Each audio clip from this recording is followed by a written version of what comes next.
fam, welcome back to my channel. If you are new here, then stick around, see if you love me, and if you do, then subscribe and turn on the notification bell. If you're not new here, then welcome back. Thank you for being here. Thank you for loving me as much as I love you. And yeah, let's get right into today's video. So in today's video, I'm going to be talking about how I create the strategies for my social media management clients.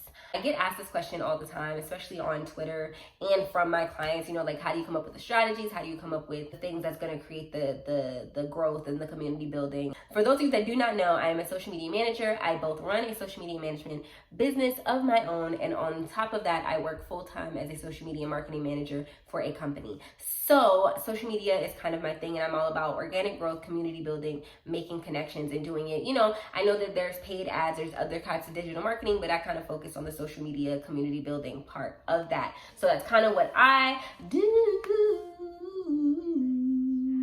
Anyways, so yeah, let's get right into it. I'm about to tell you guys, show you guys exactly what it is that I do. So when I first sign on my clients, for those that don't know, the first thing that happens is I send you guys 3 things when people first sign up with me. I send them the contract, the invoice, and a questionnaire. The questionnaire is where I get the information I need in order to get into deep diving within your brand so that I can create your stuff. So the questionnaire is the very first thing that happens. Hold up, let me see if I can find the questionnaire. So the first thing is please share your logins for engagement purposes. The second question is, who is your target audience? We all know target audience and niching and all that stuff is important. So I always ask who your target audience is. The third thing is, do you have a content schedule currently? So a lot of times my clients, they've been on social media already for a while and it's not going anywhere, or they don't have time, they want to focus on their business. So I ask them, do you have a schedule that you want to stick to? Because some people do Motivation Mondays and they want to stick to that. Some people do Testimonial Tuesdays and they want to stick to that. So if there's anything that they currently want done, then I utilize that now to help that to create the content calendar, which we'll get to in a little while. Then it's, what are your short-term and long-term goals? Because oftentimes, first of all, people need to have short-term and long-term goals. And sometimes it gets my clients thinking, because some of them don't know. They're just oh, I just want to grow my page. But you want it to be more specific. What is it that you want to happen soon? What is it that's your short-term goal? Do you want to build engagement? Do you want to just be more consistent? And then your long-term goals, you're trying to build your business to what? To doing what? What is it that you want to be known for? And then the next thing is, please specify any topics, themes, or specific services, blah, blah, blah. And then the next question is, what would you say is the tone of your brand you'd like to speak in?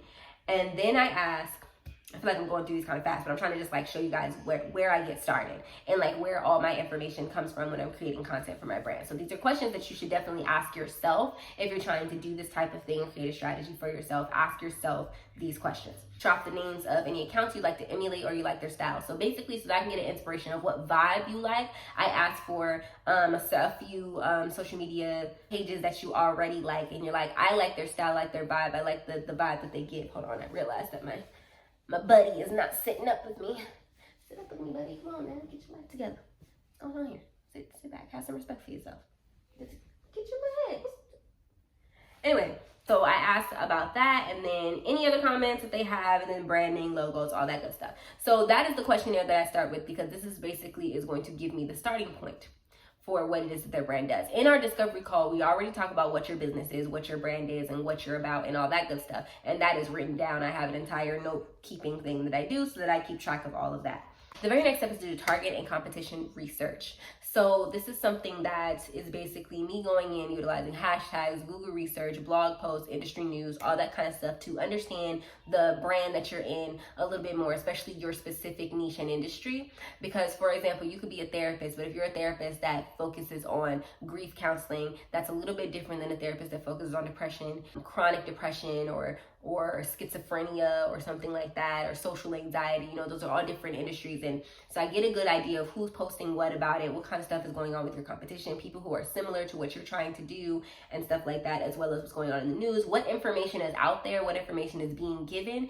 And I try to look at a way in which, that's where my mind starts working, the creative side is where I start figuring out, okay, where can we as your brand represent you and give this information in a way that your specific target audience receives it, if they're not receiving, because there's people out there who are not getting the message that you need to give. So where is it that there's a missing link that fits your vibe of your brand? So I start thinking about that when it comes to competition research, seeing kind of information, education. That also helps me with creating the next part, which is content buckets. Content buckets are simply a way for you to streamline the type of content that you create. So it's basically like different types of content and how you pull from it and stuff like that. So content buckets could be anything from how-to educational content. It could be from industry news. It could be culture, where you basically talk about the things that you believe in as a business, as a brand, and stuff that backs you up and is has awareness. There could be entertainment, depending on what your brand is. You could have something like, you know,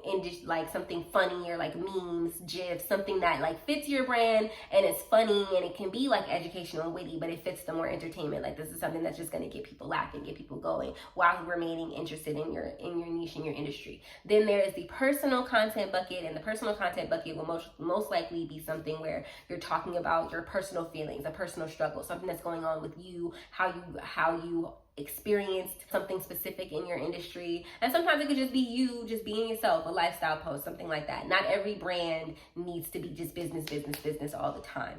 So I utilize on the research that I did before. That's how I create what your content buckets are going to be, and I kind of break them down into at least 5 buckets. Now, sometimes I can have up to 10, I'm not gonna lie. But for the most part, I usually have around 5 or 6 content buckets, so that, you know, people can start, you know, conversational buckets, so you can start conversations, you know, asking questions, getting a poll going, whatever. So I get started with the content buckets, and that will help me with the next thing. So you see how each thing I do, it helps me with the very next step in the process. And so creating the content buckets helps me create the next step, which is to create a content calendar. Now, the content calendar is basically where I create the themes. What are we talking about on what day? So, for example, if you are a therapist, and some of my content buckets is educational, conversational, entertainment, and promotional. So then I'm doing like Monday motivation, that focuses on mental health education. Tuesday testimonials, where basically you're talking about what you offer and how it's helped other people. And then we have something maybe on that Thursday, we have something that's like infographics, like, you know, I try to incorporate a lot of education and like establishing yourself as a expert in your industry, as well as utilizing whatever it is that your target audience is going to like. So that's kind of how I break down the content buckets and the themes. So you look at what your target audience is going to look at, what kind of content they're receiving the most, that is helping them to make decisions, to purchase, to follow, to engage, and moving forward. So I try to utilize all that when I'm coming up with the strategy. So I fill in what days we're going to post. That also includes like how often are we going to be posting. That's included in your contract. So if you're posting 5 days a week, I decide what 5 days is your audience most active, and I utilize those days, and I put in the content calendar and stuff like that. So that's pretty much just content and strategy. And then I go in and actually create the content. So the first thing that we do, our system for within my business and my brand. For my job, it's a completely different thing, and I'm not going to get into all that. But for my business, for the Cherishing Flow Media business, basically what we do is we create the content calendar, and then we have the captions getting created, where we create the captions, everything is done, all the information, the educational research and all that stuff is done, and then we go in and we create the graphics, the visuals, unless it's a reel. If it's a reel, it's the opposite. If it's reels, you know, the video content gets created first and the caption goes to match. So we have a system, and then after that we go in, sending it to the client, letting them approve it, scheduling it out, and then we get to the next part of my process, which is engagement. Now, engagement is probably one of the things that I feel like is like all this other stuff is extremely important, and it's something that really matters at the end of the day. And I feel like just that part is a full-time job. But then engagement is another thing that I feel like is a full-time job. It involves, 1, replying to comments, replying to DMs, swiping up on stories, reaching out to your target audience, as well as making connections with people who are also within your industry. And so what I basically do is I create an engagement strategy based off of your target audience, people, and I utilize hashtags and sometimes keywords, depending on where you are. Like on LinkedIn and Twitter, you don't necessarily need hashtags in order to find the people that you're looking for, but on Instagram you do. So based on what platform you're utilizing, I go in and I do the conversation starters, commenting on people's posts, and not promoting yourself, because promoting yourself is not what you do when you're doing real and genuine engagement, but getting on there and actually having conversations related to your industry, related to their personal problem, or just talking to them in general, because then they go back to your page and they're like, oh, who is this? And they see what you have to offer, and what you have to offer resonates with them because that is your target audience. Or it's something that they're like, oh, she knows what she's talking about, because they're also in that industry, and now they're wanting to make connections with you, because it's always good to be connected with people who do what you do for multiple reasons, for the sake of opportunities, for the sake of education and knowledge and learning and all that good stuff. So you want to make sure that you're bumping shoulders with both your target audience as well as people related, similar to your industry and stuff like that. And for the sake of future possible collaborations, all manner of other stuff. So I create my engagement strategy based off of those things.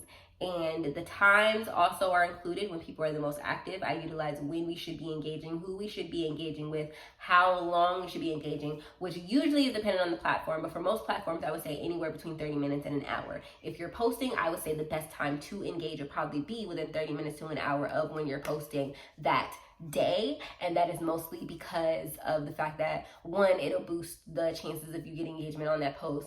And 2, 9 times out of 10, when you're posting is around the time when people are most active. So engaging when people are most active is also like a fire strategy. So a lot of times the strategy includes a certain amount of minutes in the hashtags or like in the keywords and stuff like that. And the other part is engaging with people who are already following you and you're already following them, so that you can keep establishing that relationship and make sure that the interest doesn't die just because they followed you and stuff like that. So yeah, that is basically the gist of it. I'm pretty sure there's more details. It takes time because I do this for each individual client. But this is pretty much how the initial strategy is created and put together, how we get from you just signing up with us to now we have content for you. So if you were somebody who's trying to create strategies for yourself, let's go ahead and rewind. First, there is the questionnaire where you ask all those questions to yourself. You can rewind and go back and look at those questions again or write them down if you didn't, whatever. 2, research and competition. So make sure that you see what's being put out there, what's being said, and then try to figure out where it is that you can get your education, your version of that same knowledge out there in a way that will resonate with your target audience, included in the questionnaire. 3, creating content buckets, so a system of different types of content that you will create that fits the needs and goals of your platform. 4, creating the content calendar, which is where you would take those content buckets and you turn them into themes, topics, and stuff like that, and specific things that you're going to be creating content about. Then you create the content and all that stuff. And then engagement, the strategy for engagement, which is basically where you decide how you are going to spend that time engaging so that you are getting the most response, the most bang for your buck. So yeah, that is pretty much how I create the strategy for my clients. And if you made it to this point in the video, then you love me, right? Let me know what about this, if any of these you want me to dive deeper into, show you how to do, whatever, anything like that, let me know in the comment section down below. And I will be happy to create a video based on that just for you. Make sure you follow me. I forget this every time. Make sure you follow me on my Instagram, my Twitter, my TikTok, all that good stuff. Cherishing Flow on everything. If you guys want to follow my business Twitter, it's Cherish Flow Media. If you guys want to follow my business Instagram, it's Cherishing Flow Media. So make sure you guys go follow me on all the things. If you guys are interested in booking a discovery call with me, I cannot say that we're accepting clients right now, but 1, we are creating a waiting list. So if you guys still want to book a discovery call, then you can be added to the waiting list so that when a spot opens up, you can be the first person to know and to sign on with your package. And there's some perks and things that are going to come along with being on the waiting list. So it might be something you're interested in. So go book a discovery call below. They are free. Go book a discovery call below. And 2, if you want to book a social media audit, that is a 2-day turnaround where basically I dive into your analytics and then create a strategy based on your needs as well as your niche and your industry. And I create everything that I talk about. I do this entire strategy specifically for you and give you the blueprint so that you know what to do specifically for your page so that you don't have to. And then the third option that you have is to book a coaching call where basically we will spend an hour. This is probably our most limited service, but also our most inexpensive service. So you can go in and we'll have a coaching call where we get on the phone for about an hour and we basically talk through any social media help that you may need, whether that is strategy, content creation ideas, whether that is how to verbalize what it is that you need within your platform and stuff like that. So yeah, make sure you guys go in the comment section down below. I love you guys ever so much and I will see you guys in the next video. Still a fan even though it's salty. Hate to see you with some other brother, you happy.